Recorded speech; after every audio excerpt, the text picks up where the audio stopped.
پچھلے ویک میں ایک بہت بڑی ایک انٹرنیشنل نیوز آپ کہہ لیں کرنٹ افیئر کے طور پہ سامنے آئی ہے، اور وہ ہے امریکہ کے اندر ایک شخص ہے، اس کا نام ڈیوڈ ہے. آلموسٹ ان کی عمر 57 ایئرز ہے. ان کا ہارٹ جو ہے وہ آلموسٹ ایکسپائری کے قریب تھا. تو ڈاکٹرز جو پچھلے کم از کم 30-35 سال سے تحقیق کر کے ایک رزلٹ پہ پہنچے تھے کہ ہم ہارٹ ٹرانسپلانٹ کر سکتے ہیں کسی انسان کا، انہوں نے وہاں کی اتھارٹی سے اجازت لی.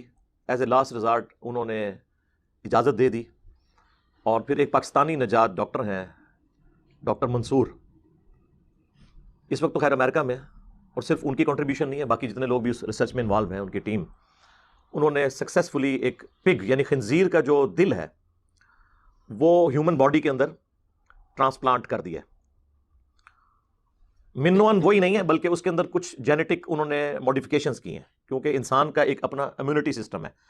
انسان میں آپ اس کے جسم میں کوئی بھی ایسی چیز داخل کریں جو جسم کا حصہ نہیں ہے تو جسم اس کے خلاف لڑتا ہے، ریئیکٹ کرتا ہے. یہی وجہ ہے کہ اگر امیونٹی سسٹم انسان کا اسٹرانگ ہو تو کئی بیماریوں کو بغیر دوا کے ہی شکست ہو جاتی ہے. اور اکثر جو وائرل ڈیزیزز ہیں ان کو تو شکست ہی ہمارا جسم دیتا ہے، کیونکہ وائرس کا تو ایسا کوئی علاج نہیں ہے. تو وہ انسان کے اندر اینٹی باڈیز پیدا ہوتی ہیں امیونٹی سسٹم کی وجہ سے، وہ اسے شکست دیتی ہیں اور بالآخر انسان جو ہے وہ ریکور کر جاتا ہے. تو اب اگر ایک پگ کا دل نکال کر ایک انسان کے اندر اگر ٹرانسپلانٹ کیا جائے گا تو ظاہر انسان کا جسم تو اسے قبول نہیں کرے گا، تو سیکنڈز کے اندر بندے کی ڈیتھ ہو سکتی ہے. اسی چیز کو اوور کم کرنے کے لیے انہوں نے اس کے اندر جینیٹک تبدیلیاں کی. وہ ایک ڈیٹیل ٹاپک ہے، میرے خیال عام لوگوں سے ریلیٹڈ نہیں، ورنہ میں اس کو بھی ڈسکس کر دیتا. بہرحال at the end of the day وہ کامیاب ہوئے، انہوں نے اس کا دل ٹرانسپلانٹ کر دیا، خنزیر کا دل لگا کے، اور الحمدللہ ابھی تک تو وہ ٹھیک ہیں. ہم انہیں بھی نئی زندگی مبارک کہتے ہیں، اور ان ڈاکٹرز کو بھی کہ جنہوں نے میڈیکل ہسٹری کے اندر ایک اور بینچ مارک قائم کر دیا ہے، ایک مائل سٹون اچیو کیا ہے. مستقبل میں یہ ہزاروں لاکھوں لوگوں کی زندگیاں بچانے کا سبب بن سکتا ہے اگر یہ کامیاب ہو جائے انشاءاللہ تعالی. یہ بہت بڑی کنٹریبیوشن ہے ہیومینٹی کے لیے. اب ہم اس چیز کو اس لیے ڈسکس کر رہے ہیں کہ اس کا تعلق کسی نہ کسی درجے میں ریلیجن کے ساتھ بھی جڑا ہوا ہے. خصوصاً جب خنزیر کا نام آ جائے تو مسلمانوں کے کانوں میں سے ویسے ہی دھواں نکلنا شروع ہو جاتا ہے. ہمارے تو پنجاب کے کلچر میں مشہور ہے کہ کسی نے اپنی زبان کے اوپر یہ اگر لفظ بھی جاری کر دیا سور کا یا خنزیر کا تو وہ 40 دن تک زبان پلید رہتی ہے.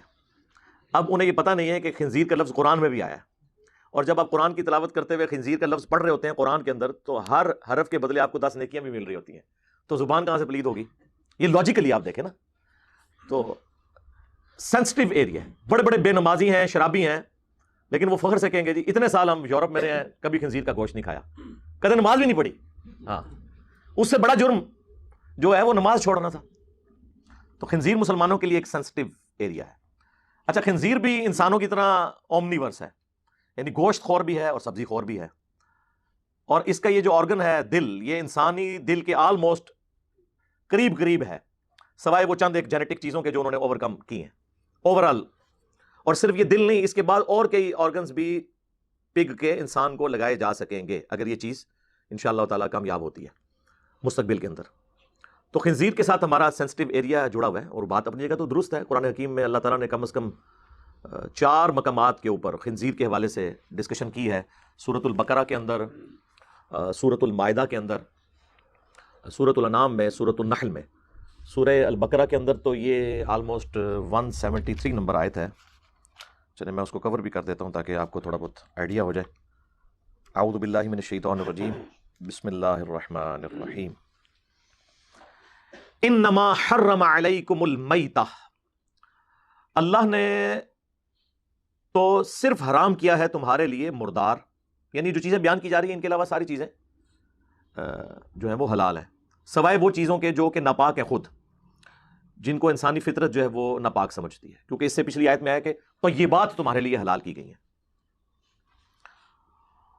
تو مردار حرام ہوا، والدم، اور بہتا ہوا لہو جو ذبح کے وقت نکلتا ہے وہ آپ لہو استعمال نہیں کر سکتے. ایک بلڈ وہ ہے جو گوشت کے اندر ہوتا ہے ہڈیوں کے گودے میں، وہ بلڈ کھا سکتے ہیں آپ، وہ حلال ہے.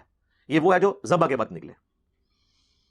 ولحم الخنزیر، اور خنزیر کا گوشت.